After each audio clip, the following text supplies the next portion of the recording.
Ton amen n'est pas conséquent. Amen. Ton amour n'est pas fort. Amen. Si personne ne croit en toi, Dieu croit en toi.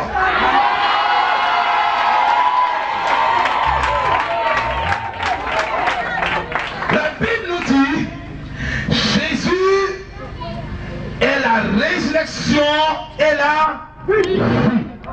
Bien-aimé, quand on parle de résurrection, c'est parce qu'il y a eu mort. Quand on parle de résurrection, c'est parce que quelqu'un a connu la mort. Et si tu as connu la mort, j'ai connu quelqu'un qui s'appelle la résurrection, qui peut changer le cours de ton histoire, qui peut changer ta vie. Je vais annoncer à quelqu'un ce matin ou cet après-midi que nous avons un Dieu qui a pensé à nous. Même si les hommes t'ont abandonné, même si tes parents t'ont abandonné, il y a quelqu'un qui ne t'a pas abandonné. Il s'appelle Jésus-Christ de Nazareth.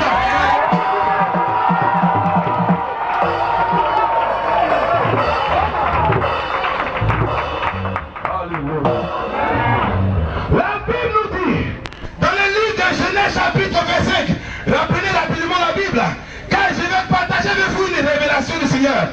Une révélation qui va changer notre mentalité. Une révélation qui va nous introduire la grâce de Dieu bien-aimé. Alléluia. Genèse chapitre 25 et le verset 1. Quelqu'un pour lire rapidement parce que le temps est arrivé de communiquer à quelqu'un une révélation, une génie spirituelle, une vitamine spirituelle qui va changer le cours de l'histoire. Jésus vient d'apporter la vie là où il y a eu la mort.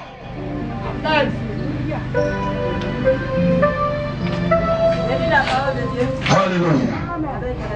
Amen.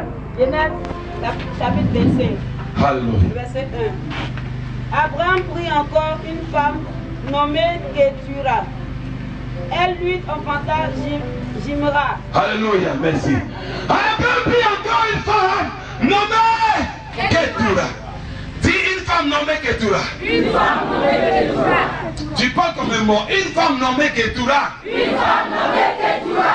Abraham prit encore une femme nommée Ketura. Pourquoi?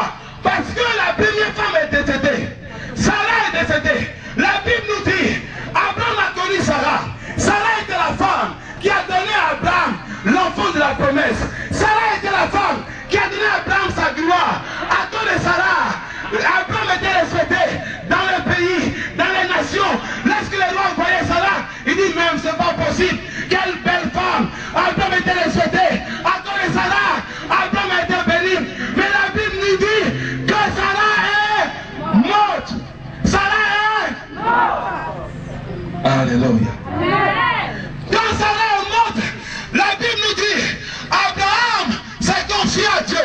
Abraham a dit, Seigneur, vraiment, celle que j'ai connue, la femme de ma jeunesse, la femme de ma gloire, la femme de la promesse, est décédée. Qu'est-ce que j'ai fait? Dieu dit à Abraham, Abraham, abandonne-toi entre mes mains. Alléluia. Et Abraham s'est abandonné entre les mains de Dieu. Et la Bible nous dit, Dieu dit à Abraham, prends encore une femme. Cette femme s'appelle Ketura. Ketura signifie parfum. Ketura signifie encens. Ketura signifie abandon à l'Éternel. Dieu a dit à Abraham, abandonne-toi entre mes mains. Lorsque Abraham a écouté la voix de Dieu, lorsque Abraham a écouté la voix de Dieu, la Bible nous dit, Abraham est devenu fécond. Il a enfanté un enfant dans sa vieillesse qu'on appelle Zimran. Il a eu du mal à l'époque pour enfanter. Mais lorsqu'il a écouté la voix de Dieu, lorsqu'il a connu Ketura, il a enfanté un enfant qu'on appelle Zimran. Zimran signifie rapidité. Lorsque tu t'abandonnes entre les mains de Dieu, tu vas enfanter la rapidité dans ta vie, dans ton foyer.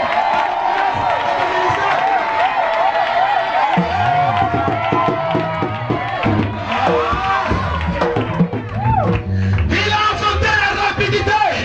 La Bible nous dit, bien aimé, un prophète est le messager de Dieu et sa vie est un message. Il est le messager et sa vie est un message. Et la Bible nous dit, lorsqu'il a connu Ketura, Sa vie a changé. Il a enfanté la rapidité. Celui qui s'abandonne entre les mains de Dieu enfantera forcément la rapidité. Frère, les gens se moquent de toi. Un conseil bien-aimé, épouse ce matin Ketura. Dis à quelqu'un épouse Ketura. Dis à quelqu'un épouse Ketura. Oh yes.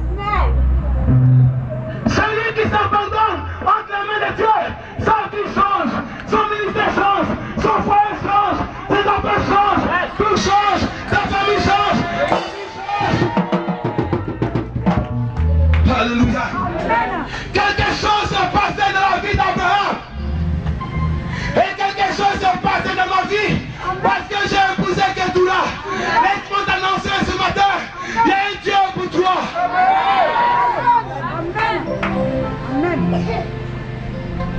Abraham n'a pas dit Seigneur, pourquoi m'a-t-il fait cela? Avec Sarah j'ai tout connu. Avec Sarah j'ai été prospère. Avec Sarah j'ai connu Isaac. Avec Sarah j'ai connu beaucoup de choses. Dieu dit à Abraham, épouse Ketura. Alléluia.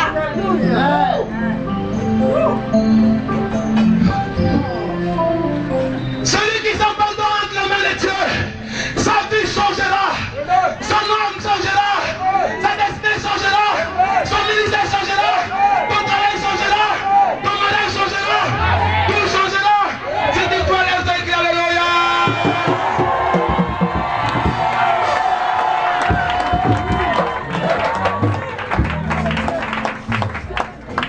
Puis m'arrêter, une dernière chose.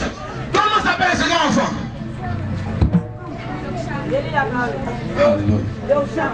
Jackson. Alléluia. Dis à ton frère Jackson. Dis à ton frère Jackson. Jackson signifie invisibilité. Lorsque Dieu est avec toi, il te rend invisible aux yeux de tes ennemis. Il te rend invisible aux yeux des sorciers. Il te rend invisible aux yeux des méchants. Oh mon père. Avant Abraham avait peur. Il dit j'ai peur quand tu dis que tu es ma soeur. Dis que tu es ma soeur. Maintenant avec Ketura, il n'a pas dit que tu es ma soeur.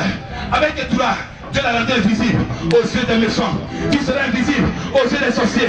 Tu seras invisible aux yeux des méchants. Tu seras invisible.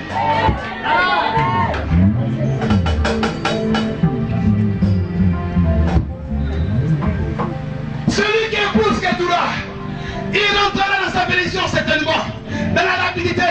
Et en plus de cela, tu deviens invisible aux yeux de tes ennemis. C'est le ministère du vent. Tu deviens comme un vent.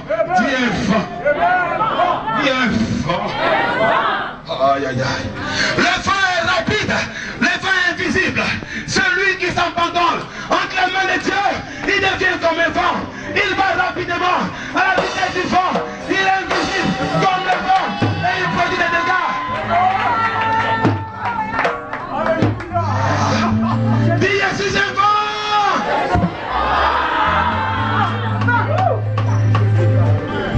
Alléluia. Abraham a connu la révélation. Il peut arriver que le diable t'ait attaqué. Il peut arriver que les hommes t'aient attaqué. Ce n'est pas le problème de Dieu. Il a mis une solution sur la terre pour toutes choses. Même à la mort, la résurrection. Même au vol, les dédommagements. Alléluia. Il y a un plan pour toi. Ma soeur, mon frère. Il y a un plan pour toi. Abraham a connu la gloire. Mais la gloire a disparu. Dieu dit à Abraham que tout t'attend. La maison de la seconde gloire sera plus grande que celle de la première. Dis la maison de la seconde gloire est plus grande que celle de la première.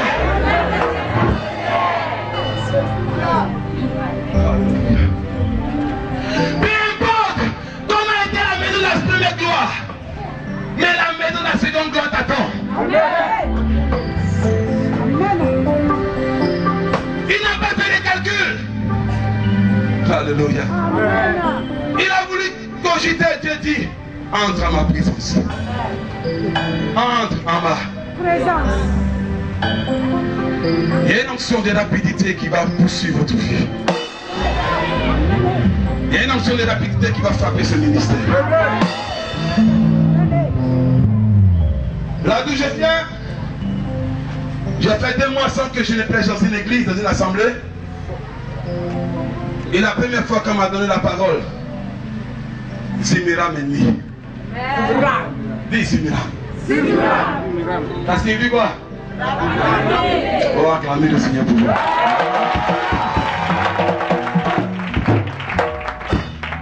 Je suis convaincu, bien-aimé, si tu t'abandonnes la main de Dieu, tu enfanteras à coup sûr. Zimira. Oh yes. Dis j'enfanterai Zimira. Une rapidité étonnante, une rapidité surprenante. Au moment où on va ouvrir les yeux, tu te trouves là où ta bénédiction se trouve. Au moment où on ouvre les yeux, tu seras assis dans ton foyer tranquillement. Au moment où on ouvre les yeux, tu te trouveras en train de gérer des choses que tu n'as pas fait. Je vous dis, bien-aimé, Dieu voulait montrer à Abraham que Aïsara ne devait pas devenir son idole. Il dit Abraham, tu l'aimes, c'est vrai. Par elle, tu as été béni, mais c'est moi le Dieu de la bénédiction. Je te l'arrache et je me présente à toi. Abraham dit, pas de problème.